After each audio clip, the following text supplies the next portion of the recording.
Okay, welcome everybody. Today's August 9th, 2025, and this is the NCAC General Membership Meeting. We've hopefully folks have had a chance to take a look at the agenda. It's not packed with things, some mostly just updates. It's been kind of a bit of a slow summer for the NCAC, which actually hasn't been too bad. So we'll do welcome and introductions and a conflict of interest. I'm Mark Everett, the chair of the NCAC. And what I'd like to do is just have the officers. And today I think we just have two officers, just Alex and I, and then we'll do the executive board. If the officers, Alex, you can introduce yourself. I have no conflicts today, Alex. I'm Alex Clark. I'm the vice chair of the NCAC, and I also have no conflicts. Okay, thanks, Al. And Nancy Rand. Go ahead, Nancy. Oh, you're muted, Nancy. Thank you. Nancy Vandell, Chair of the Yeah. Bylaws Subcommittee. And were you going to appoint me as temporary secretary for today? Yes, I'll appoint you as temporary secretary. Thank you. Randall Cook, Chair of the NESCO and Community Plan Steering Subcommittee, and I have no conflict of interest today. Okay. Nancy, did you have any conflicts? Oh, sorry, no conflicts. Okay, all right, great. Yeah, Thank I'm you. still on vacation this summer. Yeah. Okay, we'll get right into it then. June 14th meeting minutes. I did not attach those to the agenda this time. I'll have to do that in the future. If folks can just bear with us a little bit, we're finding our way with the secretary duties. Gary, who did a wonderful job, is elected to step down from secretary, and so we're trying to disperse the secretary duties amongst the executive committee and the officers, and so there'll be a few hiccups here along the way as we sort through how to do all the things that the secretaries would do in the past. So with that said, I reviewed the meeting minutes. They're in the reference folder on the website, on the NCAC website. I didn't see any changes that needed to be made. Has anybody else have comments on those? Is there someone who could share them? Let me see if I can. I haven't done the sharing my screen here, but let me see if I can. I was trying to find them and I Yeah. couldn't, so. I did have them up here, I think. Well, let me see here. Okay, June 14th. So let me see. Now I have to go back. Let me try this. Okay, I see them. I can share them if you want. Do you see them? Okay, thanks, Nancy. Okay.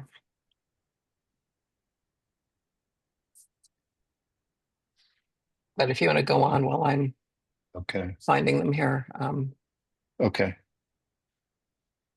Okay, there they are. So I'll let people read them. I'd Yeah. blow it up, Nancy. Okay. Is that better? Getting there. Can you see them now? yeah, Oh, you want them bigger? Yeah. Okay, here, let me bring my screen down. All right, how's that? We'll have to scroll, but Close to Guy's range. Yeah, Hmm. that's good.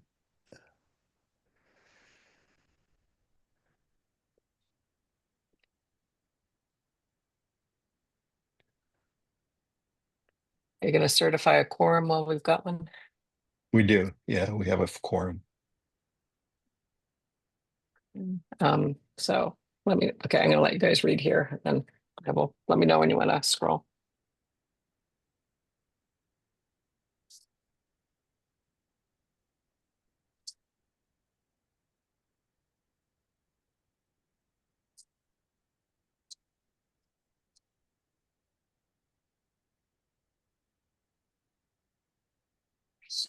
Ready to go? Yeah.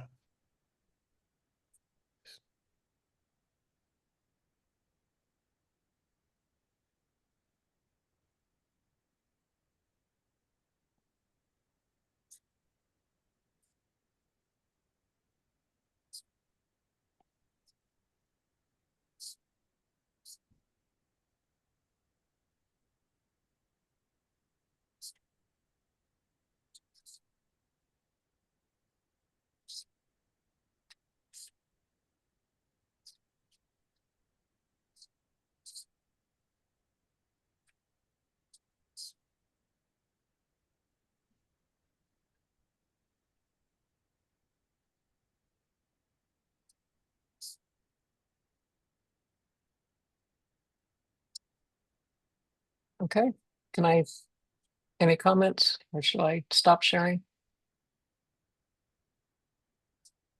I think we're good, Nancy.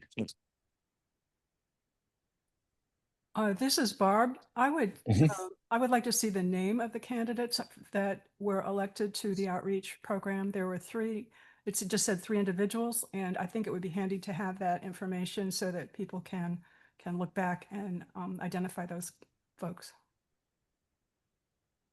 Yes, you are right, Barb, and I would have to look, they're in my email. I don't have them readily available. Let me see I here. think Susan's on an airplane. And Yeah. Susan's on an airplane, yeah.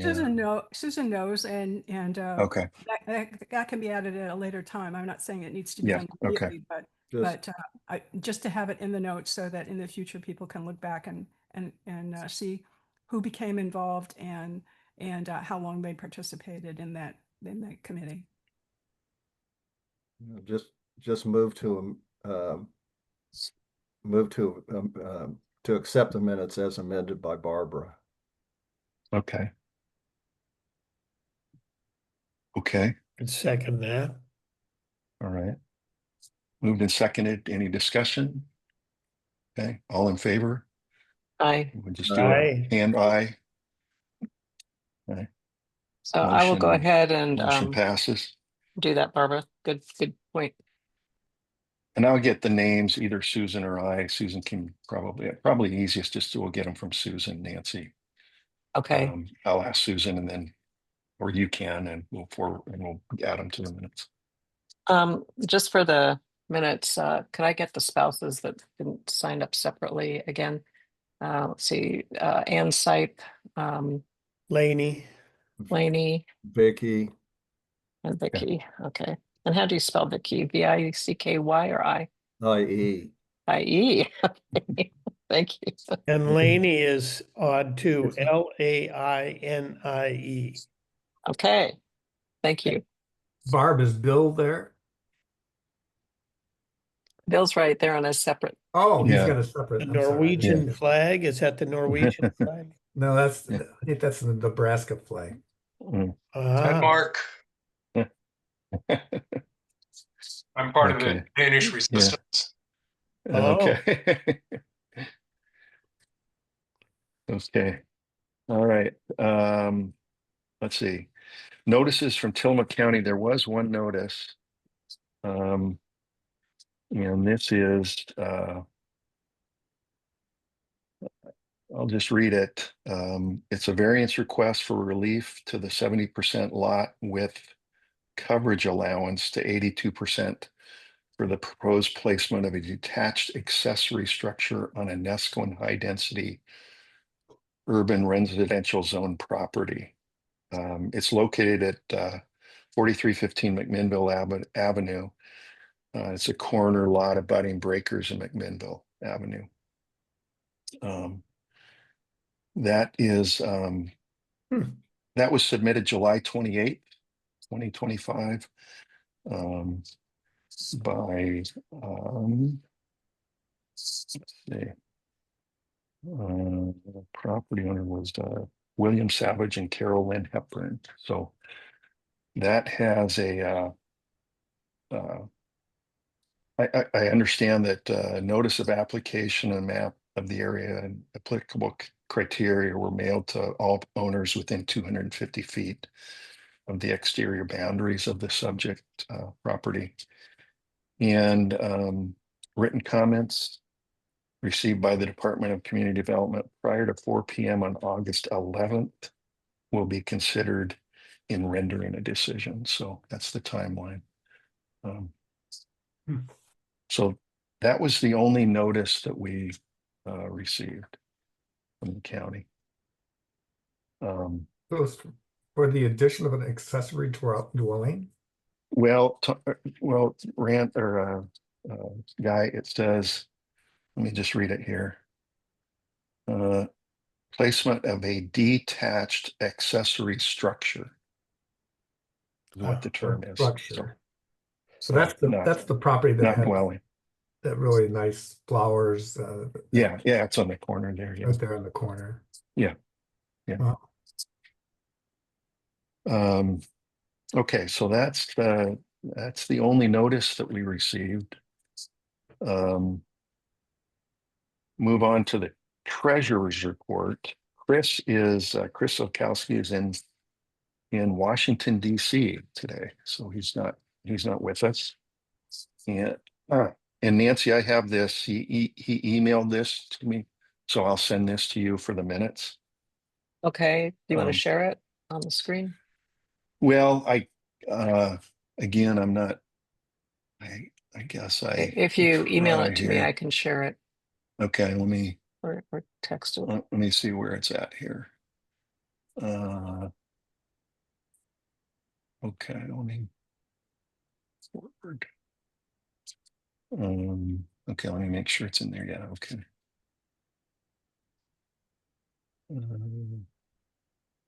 Comcast, Nancy, or Gmail, which is It doesn't matter. okay. Okay, I just sent it to you. Okay. So take a while to come in. If you want to move on, as soon as I get it, I'll Okay, all right. So let you know. executive, okay, thanks, Nancy. There it is. Executive, oh, you got it? Okay. Okay. I just don't see an attachment. Oh, it's not in it's in his, did you see the email? Is it in the email? If you are replying, then it won't be in his email. I need. Okay. Let me send this. Let me just make sure. So I see it here and I'll try it again. If you forward it to me, if you see it on yours and you forward it to me, Yeah. then I'll get it. Okay.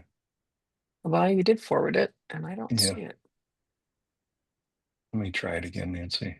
I mean, I can see it on the email that it looks like it should be there, but let me try and send it again here. It wasn't an attachment. It was just written in the email, Nancy. Oh, I Yeah, see. yeah, yeah. Okay. It's just, he wrote it out. He did it. There's no Okay. attachment. All Yeah. right. Let me stick it in a Word document and we can post it. Okay. Okay. All right. Let me post. Okay, I can. It's gonna look a Hey, little yeah, real strange, quick. but let me go Okay. ahead and Okay. send that. Okay, that's it.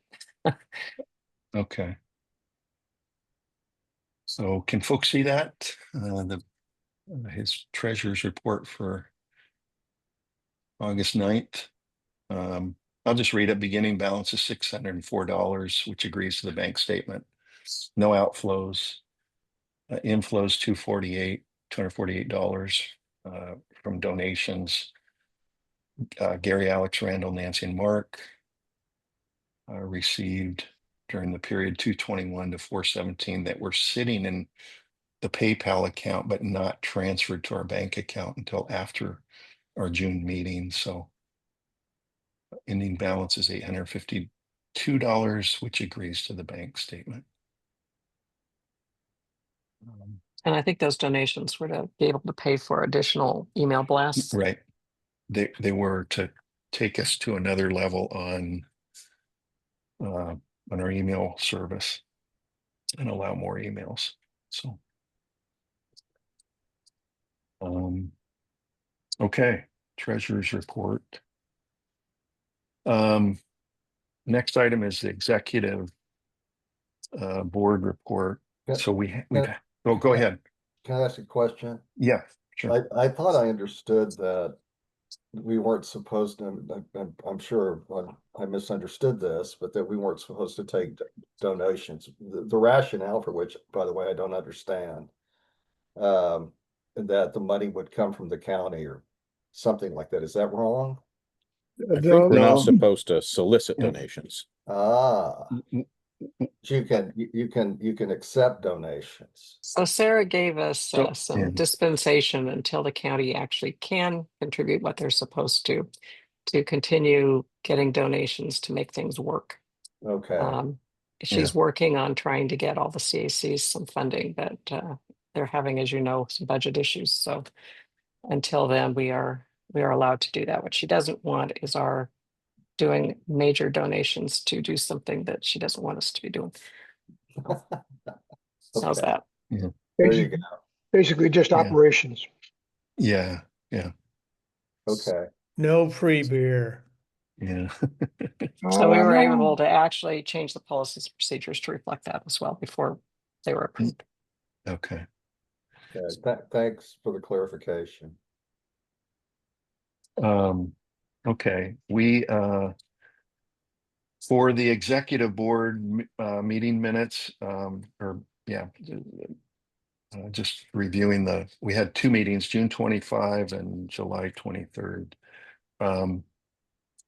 So on the June 25 meeting, we, basically, each committee reported, and then we talked a little bit about the secretary position. So in terms of the bylaws, Nancy reported that they were approved by the membership and they were being sent to the Tillamook County Council for final review. Subcommittee held its last meeting on June 20th and will be on hiatus until September 19th. So the Community Plan Steering Committee checked in initially, and Randall's here. Randall, you can add, but I'll just read from the minutes. That the committee had initially planned to take a work break until October 6th, but that was revised to September 17th when the committee will resume working on the community plan. And it was my understanding that Sarah wanted the Tillamook County Council to review the draft prior to moving forward, and that's still going on, is my understanding. I can, And then there was, oh, go ahead, Tom. I can provide a little bit of insight on that. Okay, Um, okay, And only by inference, this is not fact, this is by inference, that there are other CACs who are having issues. And okay. it is consistent with Sarah's behavior that she wants to make sure that nobody else goes down a path that's not very good. So I think it was abundance of caution rather than any reflection on Okay. what we're doing. It just needed to say time out. We need to make sure everybody's on the same page. Okay, And so far, I have not gotten back with her to do that. She's been busy, and then I'll be gone the next 2 weeks, so it'll be a Yeah. while before we figure out what's going on. But I'll let people know as soon as I know. okay. Thanks, Tom. There was a discussion on implementing a straw poll for getting community feedback on the community plan draft, as well as about some scheduling demands from outside the subcommittee. And then, so that was a discussion in June 25th. Outreach Task Force, Susan, was reported that they were continuing the expansion efforts. Recruitment signs have been posted in various locations in Nescoin, and that she was seeking representatives from South Beach, Valhalla, Nescoin North, Wainema, and Slab Creek. And then the last couple of items that we discussed was discuss the pending vacant secretary position and how to handle the requisite tasks, which we're still muddling with a little bit in this date. And then we talked a little bit about public service announcements and actually approved a couple that were related to Emergency Volunteer Corps and Community Emergency Response Team. And that was, those were scheduled to happen around July 4th and 5th. And so, so we approved those service announcements. So that was a June 25th sort of summary of the executive board meeting. And then the July 23rd, we really bylaws was on summer break and had really no updates. We did talk, Nancy did mention that Tillamook County Planning Commission had approved middle housing recommendations and would be presenting them at a meeting of the Board of County Commissioners at 5:30 p.m. on July 23rd. Discussion followed among the executive board at the meeting. Tom site stated that he had already prepared some notes on how to, on some comments for that Board of County Commissioners meeting. Shared them with the executive board, and we motion put forward to have Tom officially represent. And so Tom, I believe, was present, if not in person, virtually, and read a statement. Is that correct, Tom? That's correct. I was virtually Okay. there and Okay. meeting went rather smoothly. No real controversy. Okay. Okay. Thank you for doing that, Tom. Let's see, community plan steering subcommittee checked in. Still really nothing new to report. Sarah's still working on the community plan draft. I thought maybe they were going to meet on September 15th, but I understand now it's September 17th is when the committee will reconvene and resume work. Let's see. Susan on the outreach task force reported that she had been in contact with task force members in the hills of Nescoin, Hillcrest, and Hawk Creek Hills neighborhoods about posting NCAC information signs in those areas. He stated their next target areas for NCA signage are South Holly, Wynema, and Slab Creek, and then potentially the Nescoin Valley School as maybe a posting place. Then the board discussed the pending vacant secretary position. That was Gary's last meeting, actually. And so he is officially done at that time. Gary was at the meeting, and we sort of divvied up the duties a little bit for the time being, still looking for a secretary. And Candace has graciously agreed Yeah. to continue the role she's been doing the last Yeah. couple of years. Yeah, Thank you, Candace. very, very helpful. Let's see. Board discussed the topics for the August meeting. Talked about a guest speaker to bring more folks maybe to the meeting. We weren't able to organize that, but that is still on the radar for future meetings to try and get guest speakers to come and speak on issues that are relevant to Nescoin. And actually, Michael Beasley suggested a series of lectures over several meetings regarding geological hazards and emergencies. So we've got some ideas that we're going to pursue. And then just a side note, Gary held a training for all of us, for myself and Nancy and Rand, on secretarial duties that we did. Can't remember when we did that, in July sometime, and I think I'm still catching up on everything that Gary told us. There's so much involved with the secretary position that really, really helpful that he did that for us. So, okay, that's it for the executive board reports. Any questions, comments about those? Kind of went over. Anyone who wants to be secretary? Yeah. Yeah. Lots of us willing to help. Yeah. Yeah. Okay. All right. If not, it looks like next on the agenda is a community plan update. So, Rand, I know you've got some comments. Yes, so Okay. I went ahead and wrote them because and shared them with anyway, so the Nescoin Community Plan Steering Committee was asked to take summer off in order for the county community development office to catch up with their workload so that Sarah Absher, the director, could attend our meetings again in the fall. I didn't know Tom's detail, but that kind of adds to the picture there. This early summer, the subcommittee completed its work on middle housing, which was an additional assignment that took about 3 months to review and provide recommendations on, and the community voted to send it to the county. That work was reviewed by the county and its consultants, and a number of our recommendations were taken out of the recommendations by the consultants and then the Nesquin Community Plan was passed by the county. That's my understanding of it. Having completed the community vision and values section and developed recommendations on ordinances in the spring, this fall, it is our intention to begin sharing the document section by section with the community. I'm proposing that on Monday evening, September 15th, I'm back to the 15th again.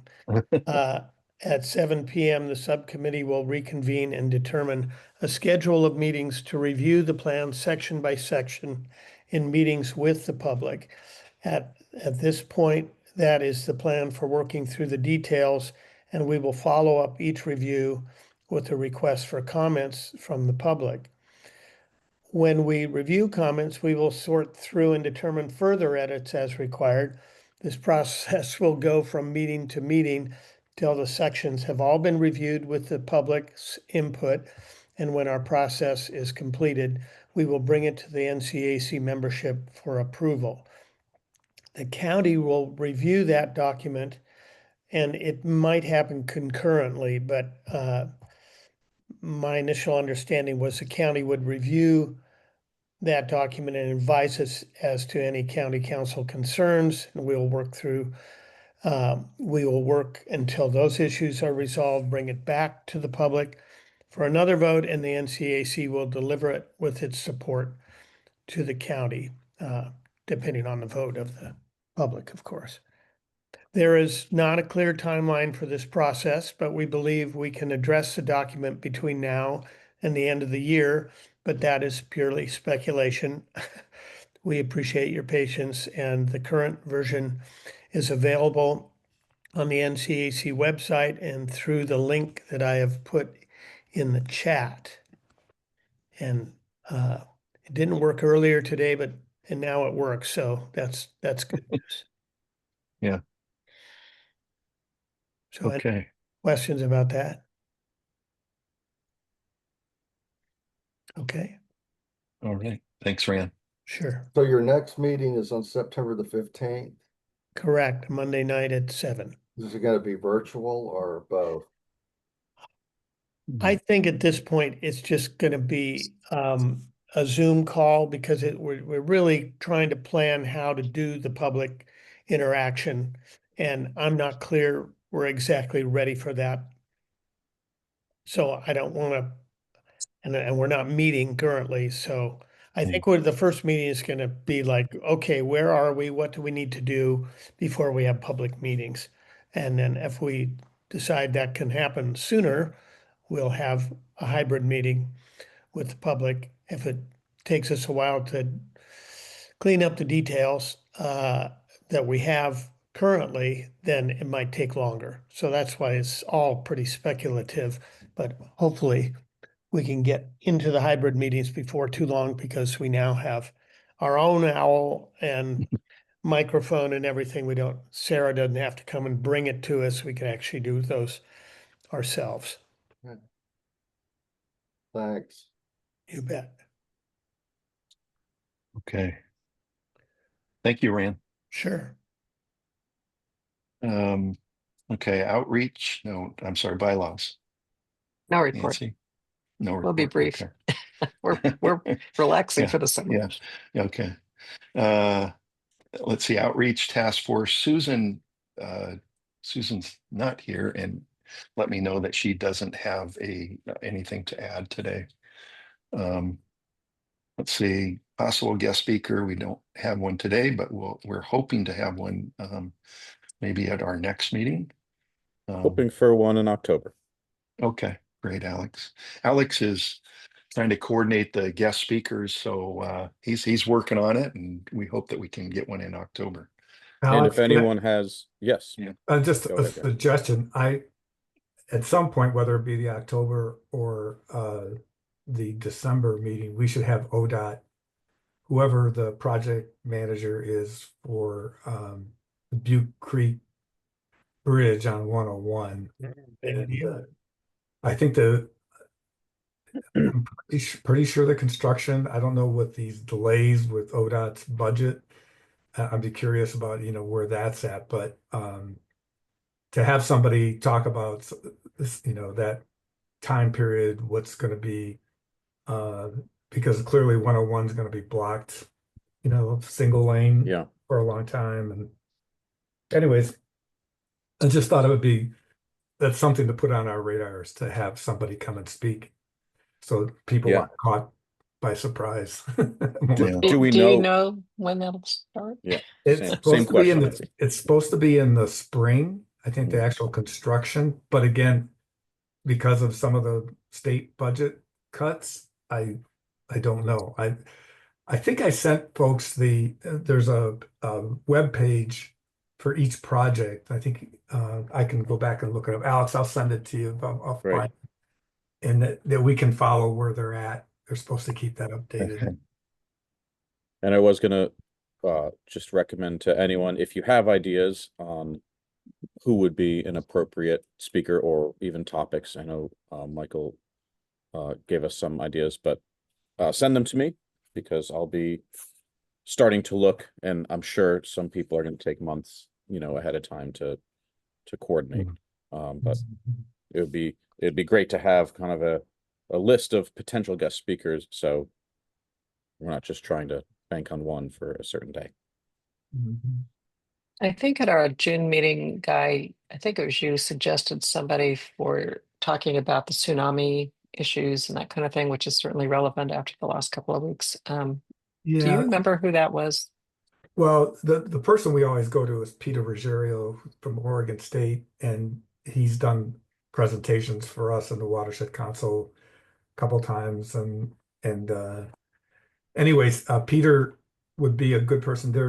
He and I were interacting over the summer about this report that came out late spring, a new research study by people at Virginia Tech about looking at what once, the tsunami is only part of what we'll be dealing with. I think we talked about this before, but it's the quake, if it occurs at the Cascadia Fault line, will cause a subsidence of our land mass here. And this new study looks at kind of the aftermath of what the tsunami, after the tsunami's leveled out and gone, what's the new kind of, for lack of a better term, relationship between the land and the sea here in Neskowin, for instance.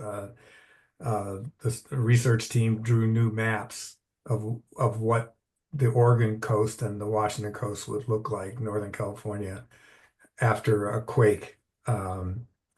So that was interesting, and I had some back and forth with the Oregon State researchers on that. And Bill, I think I can't remember if I sent that to you as well, but it's an interesting study, and it kind of reminds us that the actual tsunami wave is going to be although significant, we're going to be dealing with a lot of other issues, including we may be anywhere from 2 to 4 feet drop down 2 to 4 feet here in this mid-coast area, and what that means in terms of the relationship with the ocean and where the ocean wants to set up after that. But Peter would be a they've good used for a long speaker. time is 6 feet. So I figure I'm okay, but the rest of you are out of luck. Well, 6 feet, the maximum. They actually try to draw it, Bill. I thought I sent it to you, but it was to show some areas will be up to 6 feet drop, but they're thinking this area here, within like the mid coast here, will be around 2 to 4 feet. Regardless, the rule of thumb, as Bill knows too, is for every foot you're looking at the ocean setting up 50 feet further inland, and that's just, that's not taking into account the geography of the shoreline. So a significant 4 feet, and if you're looking at the ocean setting up at 200 feet further in, how that may impact, areas in Neskowin, you can just imagine. So Jonathan Allen is the person who's in charge of the tsunami preparedness for Dogami, and he goes around and gives talks on great, yeah. readiness. Yeah, Certainly. Jonathan has had a lot to do. He and Peter both took part in as with Bill and I and others on the whole coastal hazards report that we did for Nescoin that came out in 2014 and then resulted in the coastal hazard overlay zone for Nescoin. So either Jonathan or Peter would be great to have and to really kind of address some of these new studies as to what's survival look like after the tsunami in terms of what we're going to be dealing with. So I think I we would- get a lot Right. of people at that meeting. Joni had Yeah. a hand up, Mark. Yeah, Joni. Yeah, I just wanted to let you know after last week's alert, I went back into my library to look for the article in the New Yorker from about a decade ago yeah, that Catherine Schultz put out yeah. and won a Pulitzer Prize about the Cascadia subduction. And I'd be happy to send any and every one of you a link or post it someplace where all of you can, it's lengthy and it's extremely informative about what can happen with this. And I don't know exactly where to do a mass lengthy email, except I can just send it to each of you separately if you'd like. We can put the link on the Yeah, CAC website. yeah. Could you just send it to the admin at NCAC? Joni? Is that it? Is that- yeah. Admin at Let me- NCAC dot, ADMIN admin. Yeah, yeah, admin at yeah. NCAC.org or .com. .org. .org. .org. Yeah, okay. Okay, I would be interested in seeing the Yeah. more recent report that Guy Guy, was talking about. Yeah, I'll bring that up yeah, you and sent. I'll send it to the admin too. Okay. Okay, Alex, that was a good discussion. Alex, you probably got some tips there okay, great. This Good. is Barb. Yeah. I'd like to say that I've been trained recently by the Oregon Emergency Preparedness Department to talk about what to do to survive hazards for the 2 weeks following the hazard. And I'd be more than happy to share that information with people. That'd be great. Great. And you, Thank you, Super. Barb. and you have a hat. And I have that. Yeah. You're official. Yeah. Well, thank you, Barb. So would that be something, Barb, you're talking about sending written information, or that you could be a speaker Yeah. at one of the meetings? Could be. I Or would like both. to speak for maybe Yeah. half an hour or so and do a short version. But the document that OEM has put together is 88 pages, and I have a Mhm. brochure that will show people where they can access that information, and then hope to have identified some additional community hosts that would host talks in their neighborhood here in Nescoin to really explore the full dimensions of the book that OEM has put together. It's really quite far-ranging and helpful to think of emergency preparedness more than getting ready for a tsunami. It has to do with wildfires. It has to do with landslides. I did a presentation in Tierra del Mar over I guess it was Memorial Day holiday, and they were without power for 2 weeks after one of the ice storms that we had 2 years ago. And so what do you do if you're not prepared for those kinds of critical problems? Okay, thank you. It's great. So what is it called specifically? It's on, Oh, It's called Be 2 Weeks Ready. B2, right there in your, On my hat. Yeah. cool. 2 weeks. Thank ready. you, Barbara. Okay, Yeah. thank you. Okay. Well, some great ideas for speakers, and thanks, Barb, for volunteering. So all of those, I mean, those are great topics. I think it would really grab the interest of of folks in the community and have them get to the meeting. So, and Tom, your initial thought about putting, some kind of blurb about what's coming up, why it's important. Maybe in October we'll have some guest speaker and that'll be easy to do when we send it out. So hopefully, but I think that's a good idea. So, okay, announcements. I don't have any announcements. Is there public comment? I don't have any announcements. Is there any other public comment before we adjourn? Okay. Hearing none, then I will close the meeting and thank everybody for coming today. And have a great rest of the day and try and stay cool in the upcoming heat wave that's going to be here in the Portland area. So It might get up to 72. 72 tomorrow. Our son lives in Yeah. Phoenix and it's 117, so yay. Yeah. Count our blessings. Remember Yeah. to stop recording. Yes, Mark. I got to hit this right here. Good to see everybody. Stop Yeah. recording. Stop cloud recording.